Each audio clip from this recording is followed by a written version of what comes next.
وأن هذا صراطي مستقيما فاتبعوه ولا تتبعوا السبل فتفرق بكم عن سبيله ذلكم وصاكم به لعلكم تتقون.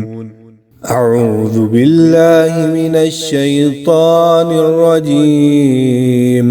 بسم الله الرحمن الرحيم.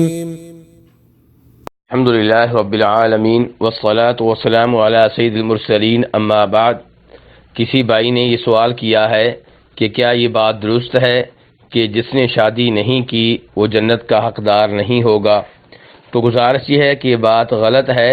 ऐसी कोई चीज़ कुरान और हदीस से साबित नहीं है, लेकिन इसमें कोई शक व शुबा नहीं है कि शादी करनी चाहिए।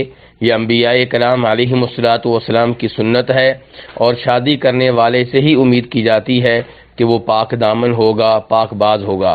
और जो ज़रूरत के बावजूद शादी नहीं करेगा तो उसके गुनाह में वाक़ होने का ख़तरा है।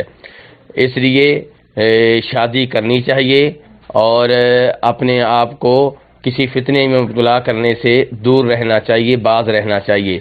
लेकिन ये कहना कि जो शादी नहीं करेगा जन्नत में नहीं जा सकेगा, तो इसकी कोई दलील नहीं है। वल्लाहु ताला आलम।